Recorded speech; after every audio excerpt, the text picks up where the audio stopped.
भारत देश के सबसे पुराने बिस्कुट है रस्क और केक रस्क, जिसे लोग बड़े ही चाव से चाय और दूध के साथ खाते हैं। मगर क्या आपने कभी सोचा इतने करारे कैसे होते हैं और कैसे बनाए जाते होंगे? नहीं तो चलिए आज की वीडियो में मैं आपको दिखाती हूँ केक रस्क बनाए कैसे जाते हैं, वो भी दिल्ली की एक 100 साल से पुरानी बेकरी में, जहाँ पे वही पुराने अंदाज से भट्टी के अंदर केक रस्क को बनाया जाता है। तो चलिए वीडियो को शुरू करते हैं। तो सबसे पहले ये आ गया देसी घी, जिसे बर्फ डाल के अच्छे से जमाया गया है, और ये आ गई मैदा। भाई केक रस्क में डलती है मैदा और रस्क में डलती है सूजी, ये होता है सबसे बड़ा अंतर। अब इसे बारी आती है अच्छे से मिक्स करने की, तो इसके लिए मशीन में इन्हें लगा दिया जाएगा। भाई अब तो मिक्सिंग के लिए मशीन है। भैया ने बताया कि पहले मिश्रण बनाने का काम भी हाथों से किया जाता था, जिसमें 2 घंटे लग जाते थे। ये आ गया थोड़ा सा देसी घी और इसे अच्छे से मिक्स कर लिया जाएगा, जिसमें करीब 15 मिनट लगता है मशीन के द्वारा, और इसे बड़ी सी ट्रे में पहले ही निकाल के रख लिया जाएगा।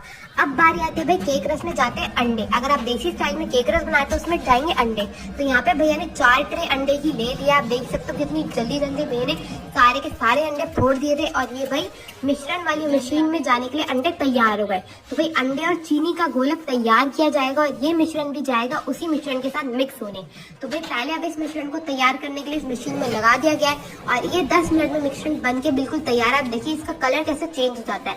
अब इसी मिश्रण में हमारे जो मैदा और घी का मिश्रण था वो भी जाएगा, और इन्हें भी अच्छे से मिक्स कर लिया जाएगा। तो आप देख सकते हैं कितने अच्छे से मिश्रण बन के तैयार है। इस मिश्रण को बनने में करीब 1 घंटा लग जाता है, और ये अब सारे के सारे मिश्रण को इसे अच्छे से हाथ से भी मिक्स करा जाएगा, ताकि कोई ना कोई गांठ ना बचे। भाई यही वो तरीका है जिससे इनके केक रस इतने बढ़िया निकल के आते हैं। और फिर एक एक ट्रे में ये डाल दिए जाएंगे अखबार के ऊपर। भाई यही है वो पुराना स्टाइल जिसमें अखबार के ऊपर ही सारे के सारे मिश्रण को डाल दिया जाता था। देखिए एक एक ट्रे को बड़े ही चाव से इन्होंने मिक्सचर से भर के, इस मिश्रण से भर के रख दिया गया है, और इसे रखा जाएगा करीब 3.5 से 4 घंटे के लिए। उस दौरान अपनी भट्टी को अच्छे से गर्म कर लिया जाएगा। अब यहाँ पे देखिए भैया कितने बेहतरीन तरीके से एक एक ट्रे को बिल्कुल फ्लैट करके मिश्रण से भर के रख रहे हैं। और अब बारी आती है भट्टी तैयार करने की। तो भैया भट्टी में लकड़ियाँ जा चुकी है, इसे अच्छे से गर्म करा जाएगा। जैसी गर्म होकर भट्टी तैयार है, वैसी अब बारी आती है हमारे मिश्रण को केक रस में बदलने की।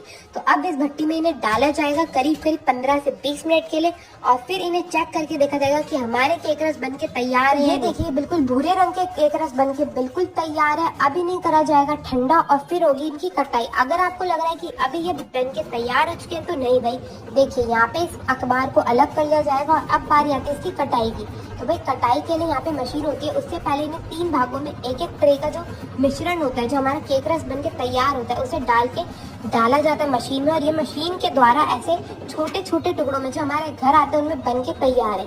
अगर आपको लग रहा है बन के तैयार है, तो भाई रुको जरा, अब ये जाएंगे दोबारा भट्टी में 10 मिनट के लिए।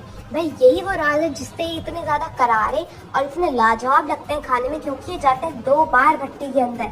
तो भाई पहले सारी ट्रे को लगा लिया जाएगा, और अब बारी आती है एक एक करके दोबारा भट्टी में डालने की। तो यहाँ पे देखिए भैया एक एक करके ने दोबारा भट्टी में डाल रहे हैं, और 10 मिनट के लिए ना अच्छे से सेका जाएगा। तो अब देखिए ये हमारा केक रस बन के बिल्कुल तैयार है। आपको दिखने में लग ही रहा होगा कैसे ये भूरे रंग के हो चुके हैं। ये बिल्कुल तैयार है बन के। अब इन्हें करा जाएगा ठंडा, और फिर बारी आती है पैक करने की। तो ये देखिए एक एक पैकेट में कैसे भैया लगाते जा रहे हैं एक एक लाइन में केक रस को, और ये अब बिकने के लिए बिल्कुल तैयार है। इन्हें ऐसे ही पूरे पैकेट भर के लगाया जाएगा, फिर इन्हें तोला जाएगा, और फिर इनकी पैकिंग तो देखिए भाई पुराने अंदाज से पैकिंग होती है।